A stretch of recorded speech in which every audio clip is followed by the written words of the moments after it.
যখন কোনো বান্দা সূরা ফাতিহার একটা করে আয়াত বলে আলহামদুলিল্লাহি রাব্বিল আলামিন, সঙ্গে সঙ্গে আল্লাহ জবাব দিয়ে বলেন হামিদানি আবদি, বান্দা তুই আমার প্রশংসা করলি।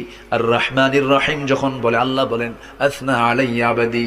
মালিক ইয়াউমিদ্দিন যখন বলে আল্লাহ বলেন মাজ্জাদানি আবদি। এরপরে যখন বলে ইয়াকা না'বুদু ওয়া ইয়াকা নাস্তাঈন পর্যন্ত যখন বলে আল্লাহ বলেন বান্দারে তুই আমার কাছে কি চাস, প্রাণ খুলে চা রে বান্দা। ইহদিনাস সিরাতাল মুস্তাকিম থেকে শুরু করে নিয়া ওয়ালাদ-দাল্লিন পর্যন্ত যখন বান্দা বলে তখন আল্লাহ বলেন বান্দা নামাজের মধ্যে এমন প্রেমের খেলা খেললি বান্দা, তুই যা চাইলি সব আমি আল্লাহ কবুল করলাম।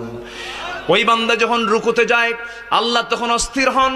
ওই বান্দা যখন সিজদায় যাওয়ার জন্য প্রস্তুতি নাই, সমস্ত ফেরেশতাকে ডাক দিয়ে বলেন ও ফেরেশতারা, এই বান্দাগুলো আমাকে দেখলো না, রাসূলকে দেখলো না, কোরআনকে দেখে হাদিসকে বিশ্বাস করে আমাকে খুশি করার জন্য তার সবচেয়ে সম্মানজনক